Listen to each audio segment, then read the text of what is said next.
Hello students, welcome back to my YouTube channel only political science. आज के इस video में हम हाई कोर्ट पढ़ेंगे।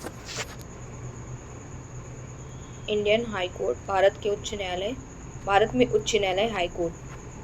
तो सबसे पहले हम ये देखेंगे कौन से भाग में और कौन से संविधान के कौन से अनुच्छेद में इसके बारे में बताया गया है। तो संविधान के भाग 6 में अध्याय कौन सा है? अध्याय 5 में और अनुच्छेद 214 से लेकर 232 तक किसके बारे में है? आपके भारत में उच्च न्यायालय के बारे में दिया गया है। तो सबसे पहले हम उच्च न्यायालय से संबंधित पहला अनुच्छेद देखेंगे, आर्टिकल 214। नोट कर लीजिए आप लोग, इम्पोर्टेंट है। 214, भारत के प्रत्येक राज्य के लिए एक हाई कोर्ट होगा, यानी कि प्रत्येक राज्य के लिए इसमें ऐसा प्रावधान दिया गया है कि जितने भी राज्य होंगे सबके लिए एक हाई कोर्ट होगा।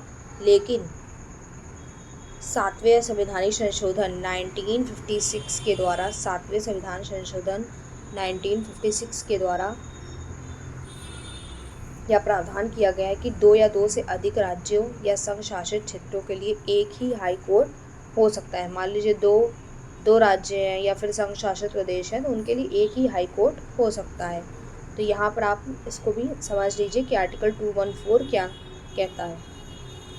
अब हम बात करेंगे कि भारत में पहली बार जो हाई कोर्ट थे उनमें सबसे पहला कौन सा हाई कोर्ट था? तो 1862 में 3 हाई कोर्ट बने थे। कौन कौन से, इसको आप लोग नोट कर लीजिए। कलकत्ता हाई कोर्ट, मुंबई और मद्रास। ठीक है, कलकत्ता, मुंबई और मद्रास 3 हाई कोर्ट बने थे 1862 में। फिर उसके बाद 1866 में इलाहाबाद हाई कोर्ट बना। 1866 में इलाहाबाद हाई कोर्ट चौथा हाई कोर्ट बना। वर्तमान में कुल कितने हैं? 25 हैं हाई कोर्ट। इसकी हम संख्या इस तरीके से याद कर सकते हैं, 21 + 3 + 1। ठीक है। पूर्वोत्तर क्षेत्र पुनर्गठन अधिनियम 2012 के द्वारा 2013 में 3 नए हाई कोर्ट बनाए गए। कौन कौन से, इसको भी आप याद कर लीजिए। मणिपुर, मेघालय और त्रिपुरा इम्पॉर्टेंट है, जो कि 2013 में बने थे। ठीक है, मणिपुर, मेघालय और त्रिपुरा। 1 जनवरी 2019 को क्या हुआ? भारत के 25वें हाई कोर्ट के रूप में आंध्र प्रदेश के अमरावती स्थान पर तेलंगाना हाई कोर्ट या आंध्र प्रदेश या तेलंगाना हाई कोर्ट जिसे कहते हैं, उसका निर्माण हुआ, तेलंगाना हाई कोर्ट। ठीक है, तो ये भी इम्पोर्टेंट करिए, कितने हाई कोर्ट हैं और सबसे पहला कौन सा था और अभी कौन सा बना हाल ही में। भारत में हाई कोर्ट की संख्या का निर्धारण कौन करती है? अगर हम संख्या की बात करें तो हाई कोर्ट की संख्या का निर्धारण संसद करती है, पार्लियामेंट। किसी भी हाई कोर्ट में कितने न्यायाधीश होंगे या संबंधित वाद या मुकदमों की संख्या के आधार पर निर्धारित किया जाता है। किसी भी हाई कोर्ट में एक मुख्य न्यायाधीश के अतिरिक्त अन्य न्यायाधीश होते हैं, यानी कि एक चीफ जस्टिस होता है और उसके अलावा अन्य न्यायाधीश होते हैं, जिनकी नियुक्ति कौन करता है? इनकी नियुक्ति आप लोग लिख लीजिए, प्रेसिडेंट करता है, राष्ट्रपति करता है। हाई कोर्ट के न्यायाधीशों की संख्या के संबंध में भारतीय संविधान में कोई विशेष प्रावधान नहीं किया गया है, यह राष्ट्रपति के विवेक पर निर्भर होता है। ठीक है, राष्ट्रपति आवश्यकता अनुसार क्या करेगा? हाई कोर्ट में न्यायाधीशों की संख्या का निर्धारण कर सकता है। हाई कोर्ट के कार्य और संरचना यहाँ पर आप नोट्स के हिसाब से, अब अभी तो हम लोगों ने इतना टॉपिक समझ लिया, अब हम इसको कैसे लिख सकते हैं इसको आप लोग देखिए। भारतीय न्यायिक प्रणाली में उच्च न्यायालय भारतीय नागरिकों की शिकायतों के लिए न्याय प्रदान करने के लिए एक मध्यवर्ती निकाय है। ठीक है, भारतीय राजनीति और संविधान में न्यायिक प्रणाली की योजना के अनुसार उच्च न्यायालय सर्वोच्च न्यायालय के नीचे काम करता है। भारत में इसकी स्थापना 1962 में हुई थी, जब बॉम्बे, कलकत्ता और मद्रास में उच्च न्यायालय स्थापित किए गए थे। ये भी अभी मैंने आपको बताया है। सर्वोच्च न्यायालय के विपरीत उच्च न्यायालय में न्यायाधीशों की संख्या संसद के बजाय भारत के राष्ट्रपति द्वारा तय की जाती है। संविधान भारत के संविधान में प्रत्येक राज्य में एक उच्च न्यायालय का प्रावधान है, ये भी मैंने आपको बताया है, जो कि किस में है, आर्टिकल 214 में है। उच्च न्यायालय की संरचना की बात करें तो प्रत्येक राज्य में एक उच्च न्यायालय है, एक हाई कोर्ट है। उच्च न्यायालय का नेतृत्व उच्च न्यायालय के मुख्य न्यायाधीश करते हैं। मुख्य न्यायाधीश को अन्य उच्च न्यायालयों के न्यायाधीशों की द्वारा सहायता प्रदान की जाती है, चीफ जस्टिस के द्वारा। ठीक है। यदि आवश्यक हो तो संसद लंबित मामलों को निपटाने के लिए उच्च न्यायालयों की संख्या बढ़ा सकती है। और अगर नियुक्ति के लिए क्या योग्यताएं होनी चाहिए, कौन नियुक्ति करता है, तो नोट्स के हिसाब से आप लोग इसको समझ लीजिए। वह भारत का नागरिक होना चाहिए। उच्च न्यायालय के न्यायाधीश ने कम से कम 10 वर्षों तक न्यायिक पद संभाला हो, या उच्च न्यायालय में कम से कम 10 वर्षों तक अधिवक्ता के रूप में कार्य किया हो, या फिर 62 वर्ष की आयु, ठीक है, होनी चाहिए, पूरी कर चुका हो। वह किसी हाई कोर्ट या एक से अधिक हाई कोर्ट में विधि व्यवसाय किया हो। नियुक्ति कौन करता है, राष्ट्रपति द्वारा होती है। सर्वोच्च न्यायालय के मुख्य न्यायाधीश और संबंधित राज्य के राज्यपाल के परामर्श से होती है। इसको आप इस स्ट्रक्चर से समझ सकते हैं कि प्रेसिडेंट है, अगर यहाँ समझिए, प्रेसिडेंट नियुक्ति करता है। इस कैसे नियुक्ति करता है, चीफ जस्टिस से सलाह लेकर। ठीक है।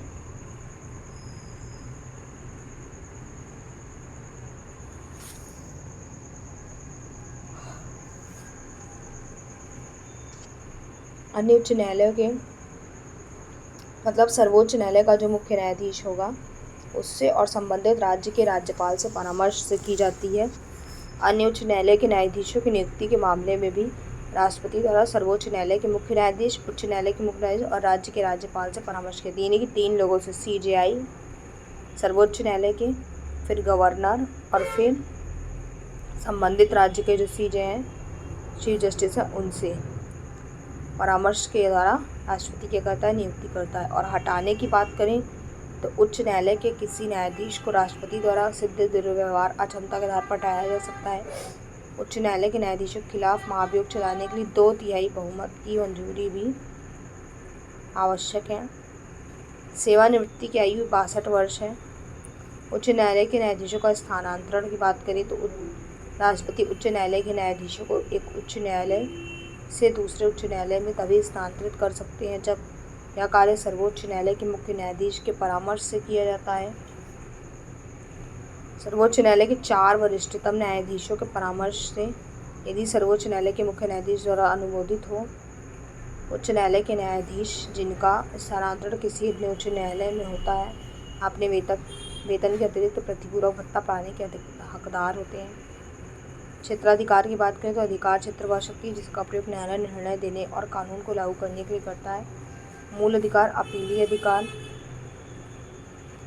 सलाहकार, क्षेत्राधिकार, न्यायिक समीक्षा।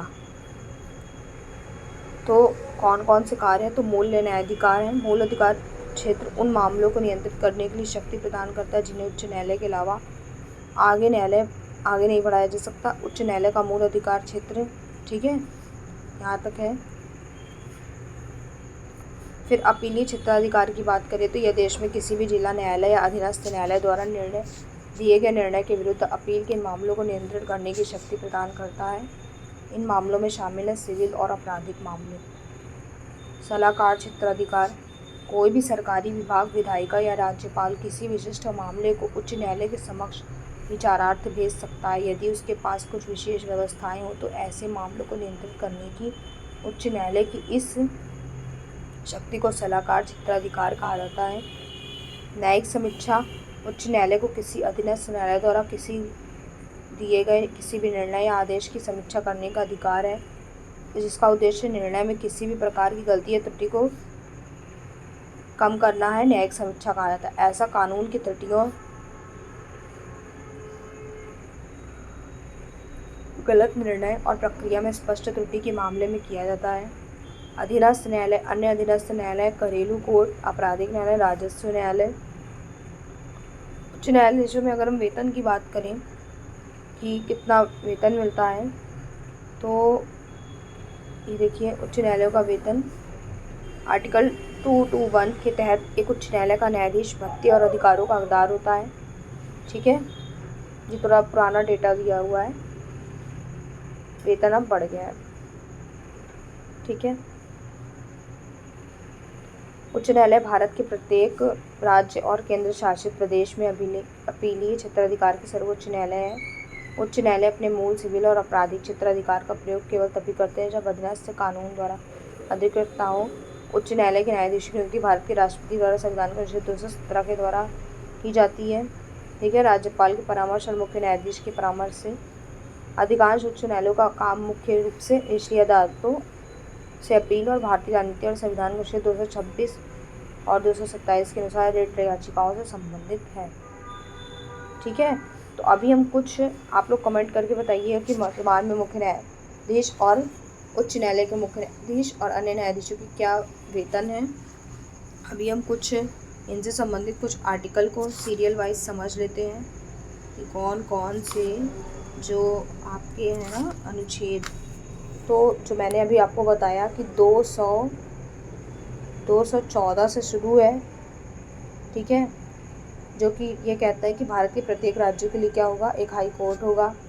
फिर 215 जो क्या कहता है कि भारत में उच्च न्यायालयों का अभिलेख न्यायालय होना। फिर आपका है 216 कहता है कि उच्च न्यायालयों का गठन।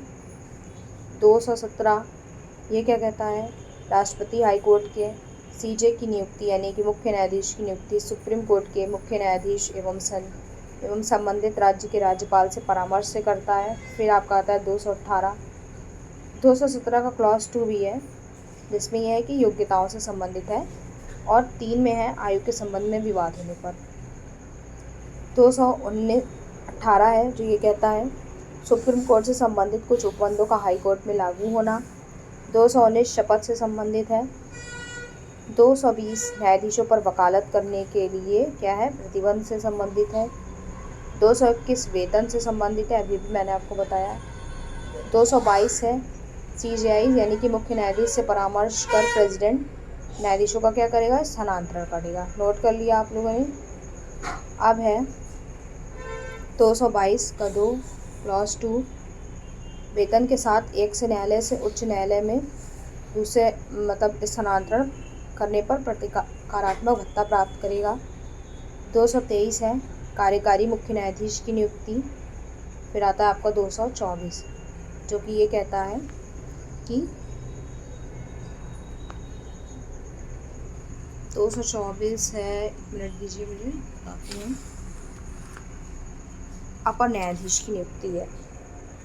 225 है कार्यों से संबंधित है, उच्च न्यायालय के कार्य जिसमें प्रारंभिक क्षेत्राधिकार, अधीक्षण कर अपीलीय क्षेत्राधिकार ये आते हैं। 226 है रेट से संबंधित। 227 है हाईकोर्ट का प्रशासनिक क्षेत्राधिकार, और 228 है संवैधानिक प्रश्न के मामलों को अंतरण करने की शक्ति। तो कुछ 214 से लेकर 228 तक अनुच्छेद है, इसको आप लोग पढ़ लीजिए कि सबसे इम्पोर्टेंट है वेतन में कौन सा अनुच्छेद है, और वेतन के लिए, नियुक्ति के लिए, गठन के लिए, तो ये आपके लिए काफ़ी इम्पोर्टेंट हो जाता है। तो उच्च न्यायालय की संरचना आपने देखी, पहला उच्च न्यायालय कौन सा था, 1800। ठीक है, इसको आप लोग बताइएगा कमेंट में। Thank you for watching my channel only political science. Do like, share and subscribe for more videos. Next video में हम सर्वोच्च न्यायालय को पढ़ेंगे।